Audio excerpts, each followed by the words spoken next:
हम लोग का सुपर फर्स्ट डिवीजन चल रहा था, तो सुपर फर्स्ट डिवीजन का जो है अगला क्लास है।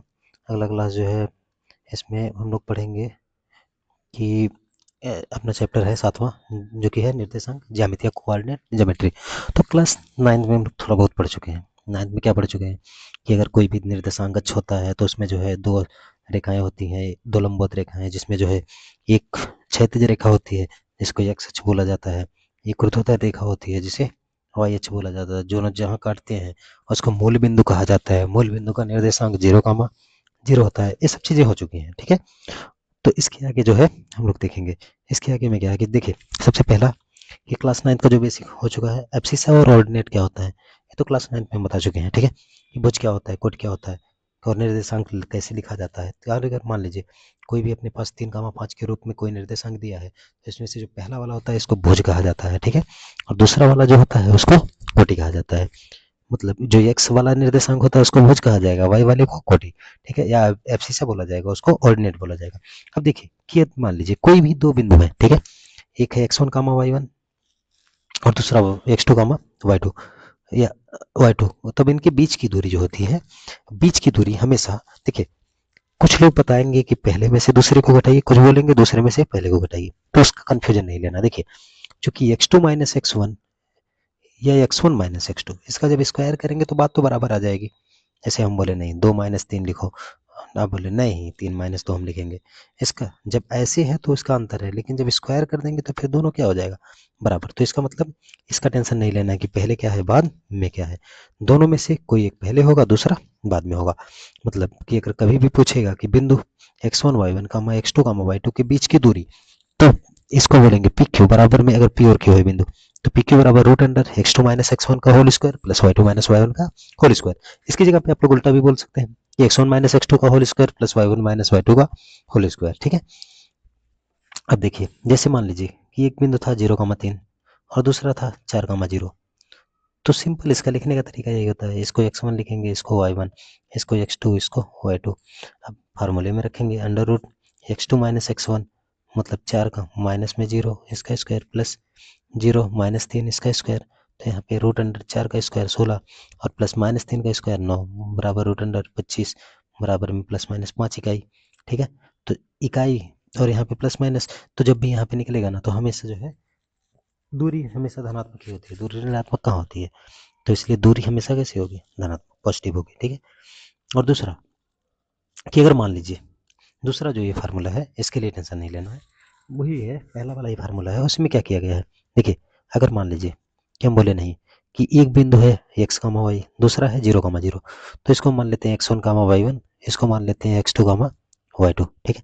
इसी फार्मूले में जब रखेंगे तो आ जाएगा 0 माइनस एक्स का whole square plus 0 minus y का होल स्क्वायर, तो root under x square plus y square, यही चीज आ गया, ठीक है। तो जब कभी भी अगर मूल बिंदु से दूरी पूछेगा, और तो दोनों निर्देशांक जो दिया होगा, जैसे अगर पूछा कि 3,4 के मूल बिंदु से दूरी, ठीक है, तो 0,0 दूसरा, ठीक है, पहले फार्मूले में रखिएगा, आ जाएगा। अगर पहले फार्मूले में नहीं रखना है तो रूट अंडर दोनों का स्क्वायर करके जोड़ दीजिए, ठीक है, जो कि x square plus y square है, तब भी क्या हो जाएगा, आंसर आ जाएगा। अब इसके बाद अगला है, जैसे देखिए टाइप, हर एक टाइप का अलग अलग टाइप का क्वेश्चन बताते जा रहे हैं, जो कि दूरी फार्मूले के ऊपर बहुत सारा क्वेश्चन बनता है। तो देखिए, पहला टाइप का क्वेश्चन बनेगा कि आप लोग का जो है कि दिया है कि x और y में संबंध ज्ञात कीजिए यदि बिंदु x कामा y बिंदु इतने इतने से समदूरस्थ है। कुछ नहीं करना है, पहले आप लोग क्वेश्चन पढ़िए आराम से, उसके बाद देखिए इसमें बोल क्या रहा है कि बिंदु x कामा y, कोई एक बिंदु है x कामा y, जो कि दो बिंदु 7,1 और 3,5 से समदूरस्थ है। समदूरस्थ का मतलब समान दूरी पर स्थित है। एक बात बताइए, इसमें अगर दूरी फार्मूला लगाएंगे तो जो दूरी आएगी, इसमें भी अगर दूरी फार्मूला लगाएंगे तो वही आएगा, जो कि बोला है कि दोनों की दूरी क्या है, बराबर। तो वही किए हैं कि दिया है क्वेश्चन में क्या, पी क्यू बराबर में पी आर, और पी क्यू बराबर में पी आर करके हम लोग जो है दूरी सूत्र का प्रयोग करके यहाँ पे मान रखे। जब मान आ गया तो मान आने के बाद इसका केवल रूट अंडर हटाने के लिए क्या करेंगे, स्क्वायर करेंगे, और स्क्वायर करके सॉल्व करेंगे, जो आएगा वही एक्स और वाई में संबंध होगा। बात समझ में आ रहा है। अब इसके बाद टाइप 2 का क्वेश्चन कैसे पूछता है कि अगर मान लीजिए वाई अक्ष पर, इसको थोड़ा सा आप लोग को जानना होगा। अगर ऐसे मान लीजिए कभी भी निर्देशांक अक्ष आप लोग देखे हैं, अगर मान लीजिए बोले कि 5,0 कहाँ होगा, तो आप लोग बोलिएगा सर 5 यहाँ है और 0 ऊपर, 5,0 बस। अगर पूछे 0,5 तो आप लोग बोलिएगा यहाँ होगा 0 और 5, चूंकि एक्स वाला क्या है 0 और यहाँ पे होता है 0,0, मतलब एक्स भी 0 यहाँ पे होता है, वाई भी 0 होता है। अगर पूछेंगे 3,0 तो आप लोग बोलिएगा यही तो होगा सर, ये बार बार कहीं पूछ रहे हैं। यहाँ पे अगर पूछे 0,3, यही बात आप लोग फिर से बोलिएगा। मतलब जब हम इस रेखा पे चल रहे हैं तो एक्स वाला 0 अपने को मिल रहा है और वाई वाला क्या मिल रहा है कुछ संख्या मिल रही है। इस वाले पे चल रहे हैं तो वाई वाला 0 मिल रहा है और एक्स वाला कुछ मिल रहा है। बात समझ में आ रहा है? तो जब कभी भी वाई अक्ष पर चलेंगे, वाई अक्ष पर चलेंगे तो हमेशा एक्स क्या मिलेगा 0। तो वाई अक्ष पर एक्स बराबर क्या होता है 0। इसका मतलब अगर निर्देशांक मानेंगे वाई अक्ष पे तो 0,y के रूप में मानेंगे। ठीक है, जब 0,y के रूप में मानेंगे तो इसमें दिया था वाई अक्ष पर एक ऐसा बिंदु ज्ञात करना है जो कि बिंदुओं 6,5 और -4,3 से समदूरस्थ। वही कंडीशन फिर से दोबारा यहाँ पे हम मान लिए कि वह 0,y, ठीक है। यहाँ पे मान लिए एक पी वाला कितना था 6,5 और उसके बाद यहाँ से मान लिए कितना -4,3। तो फिर से वही करेंगे 4,3, फिर से वही, अगर इसको P माने, इसको A, इसको B, तो पी ए बराबर पी बी जो कि दिया है क्वेश्चन में।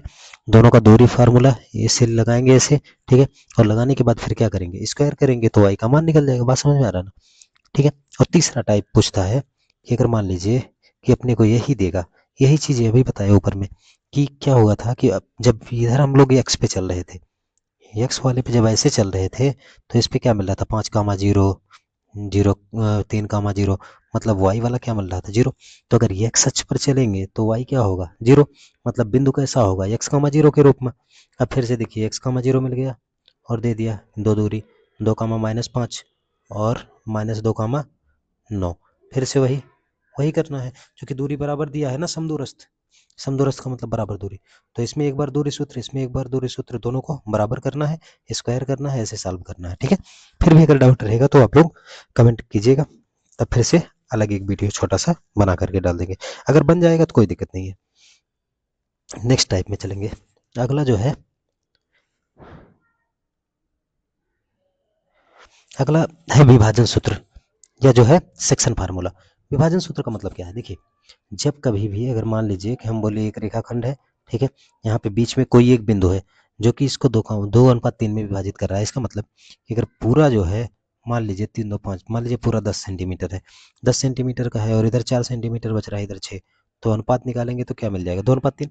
इसको बोलते हैं अंतः विभाजन, जो कि हम लोग क्लास 10th में केवल एक पढ़ना है। ठीक है, क्लास 10th में केवल अंतः विभाजन है, बाह्य विभाजन नहीं है।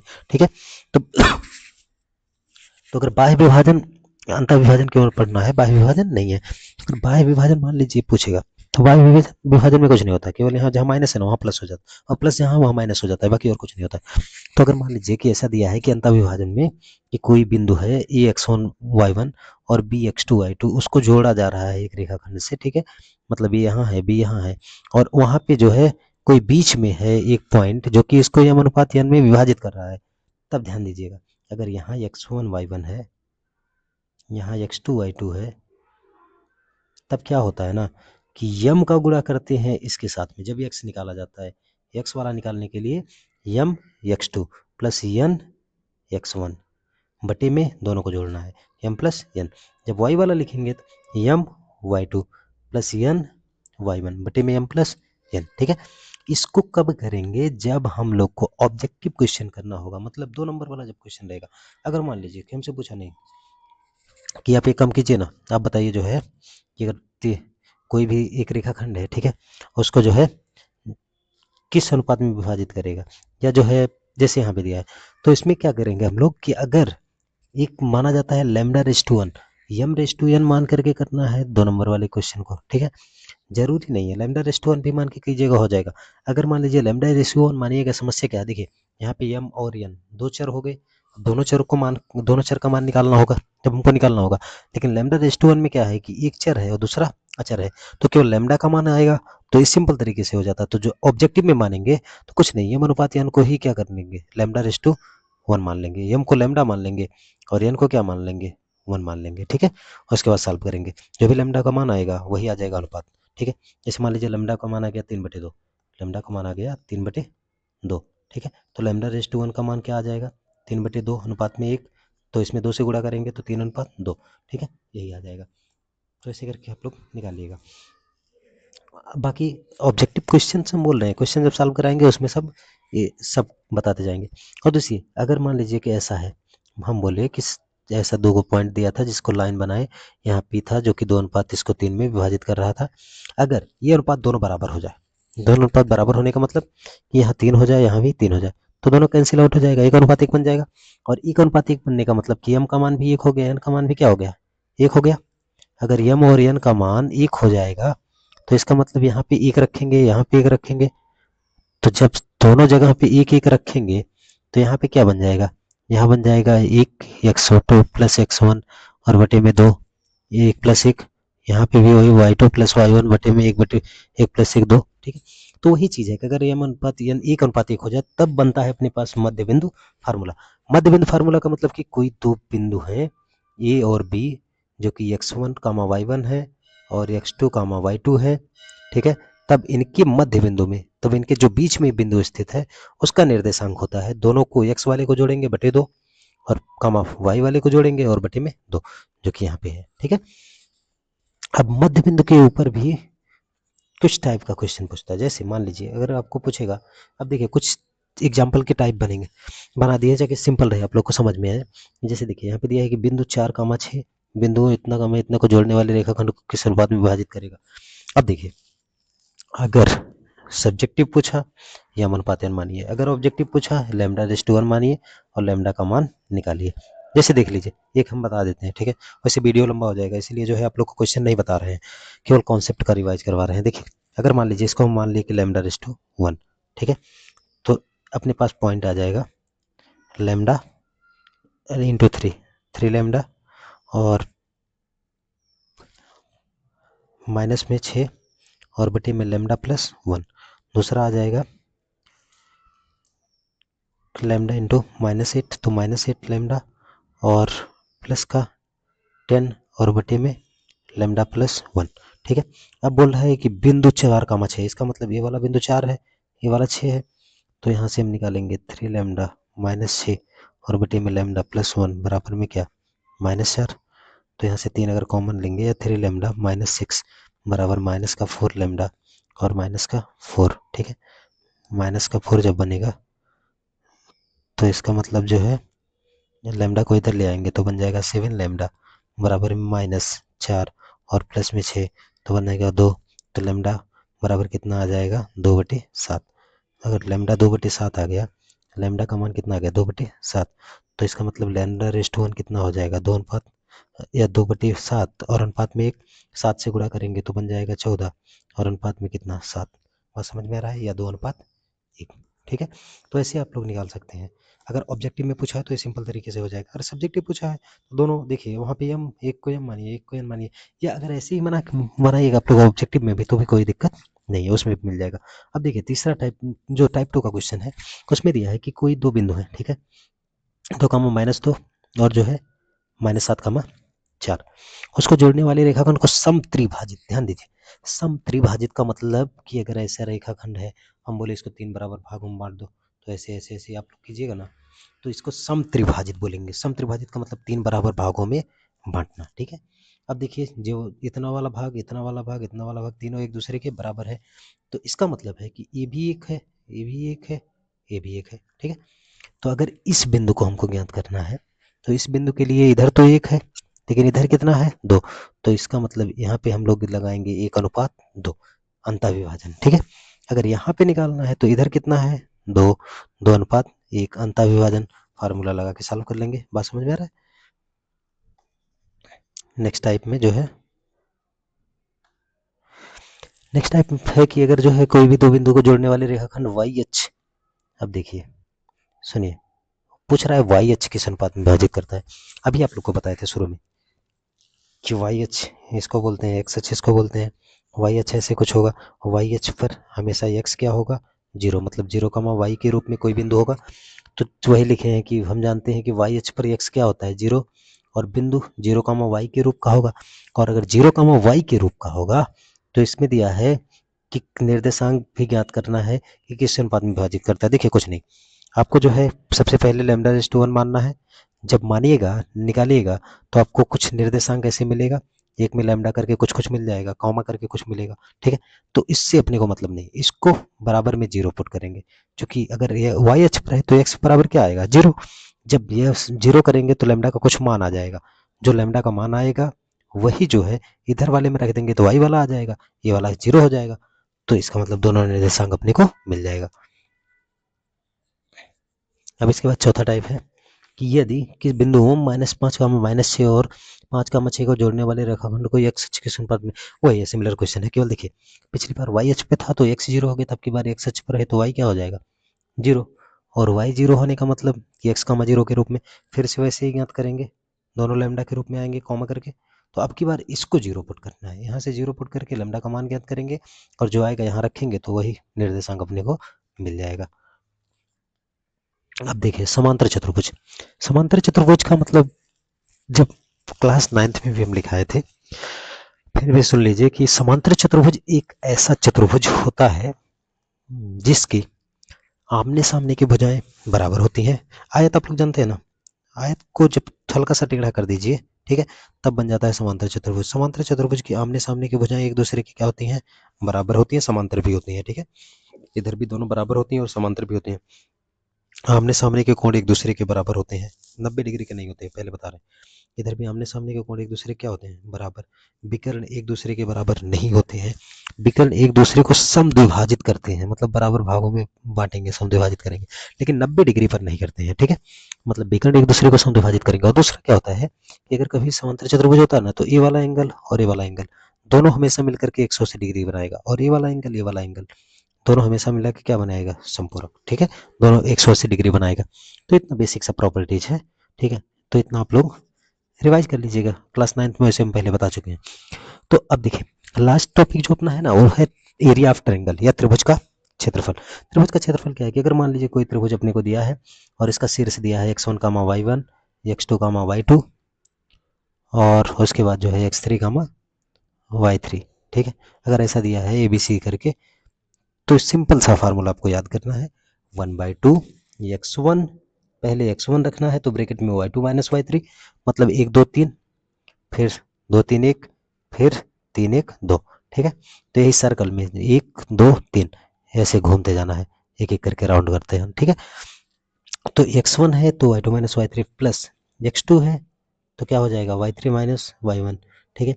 और x3 है तो क्या होगा? y1 माइनस y2, ठीक है। 1/2 आगे लगाना है, ठीक है। इसका जो संख्यात्मक मान होगा, चूंकि क्षेत्रफल ऋणात्मक तो होगा नहीं, तो इसका जो संख्यात्मक मान होगा उसको क्या बोलेंगे? त्रिभुज का क्षेत्रफल। इसका एक और तरीका है, लेकिन वो जो है सारणी वाला विधि है, तो सारणी का आप लोग को सॉल्व करना नहीं आता है, तो इसलिए उसको नहीं कीजिएगा। ऐसे होता है, दिखा दे रहे केवल x1 y1 1 होता है, ठीक है, x2 y2 1 होता है, और x3 y3 1, ठीक है। लेकिन सारणी जब सॉल्व करना नहीं आता है कोई मतलब नहीं है, ठीक है। और देखिए यदि तीनों बिंदु संरेख, कोलिनियर का मतलब क्या होता है कि जैसे तीन बिंदु ऐसे ऐसे एक ही रेखा में हो, तो एक रेखा में होंगे तो ट्रायंगल बनेगा? नहीं बनेगा। नहीं बनने का मतलब कि एरिया ऑफ ट्रायंगल क्या हो जाएगा? 0। तो यही इसको 0 करेंगे तो 1/2 इधर चला आएगा, बराबर 0 बनाएगा, तो यही वाला बराबर क्या हो जाएगा? 0, ठीक है। तो इसका मतलब अगर कोई तीनों बिंदु जो है त्रिभुज के, अगर तीनों बिंदु संरेख हैं या तीन बिंदु संरेख हैं, तब क्या होता है? x1 y2 minus y3 plus x2 y3 minus y1 plus x3 y1 minus y2 बराबर में 0। अब देखिए अगर मान लीजिए कि त्रिभुज दिया है, जैसे बोले थे पहले वैसे ही त्रिभुज दे दिया, ठीक है, और पूछ रहा है इसका केंद्रक क्या होगा, तो कुछ नहीं, त्रिभुज दिया है तो जो भी x1 y1 x2 y2, बड़ा सिंपल सा क्वेश्चन होता है, लेकिन ऑब्जेक्टिव में हमेशा लगभग पूछ लेता है। कुछ नहीं करना है, अगर केंद्रक पूछेगा ना, इसका सेंट्रॉइड पूछेगा, और अगर सेंट्रॉइड पूछ रहा है तो x1 वाले को सबको जोड़ेंगे, 3 से भाग करेंगे, y1 वाले तीनों को जोड़ेंगे और 3 से भाग करेंगे, तो अपने को क्या मिल जाएगा? केंद्रक, ठीक है। तो अगर कभी भी पूछे कि त्रिभुज का केंद्रक, तो तीनों शीर्षों को जोड़ना है, शीर्षों में से x वाले को जोड़ना है और 3 से भाग करना है, फिर y वाले को जोड़ना है, 3 से भाग करना है, ठीक है। तो इतना था। अब इसके बाद जो है अगला चैप्टर फिर से रिवाइज कराएंगे, लेकिन आप लोग केवल फार्मूला रिवाइज करते रहिए, और जितना भी इस, आप लोग क्वेश्चन का टेंशन मत लीजिएगा कि सर क्वेश्चन नहीं हो रहा, क्वेश्चन नहीं हो रहा है। क्वेश्चन इतना ज़्यादा होगा ना कि आप लोग बाद में बोलिएगा सर बहुत क्वेश्चन हो रहा है। तो आराम से जो है आप लोग केवल अभी फार्मूला और कॉन्सेप्ट रिवाइज करते रहिए।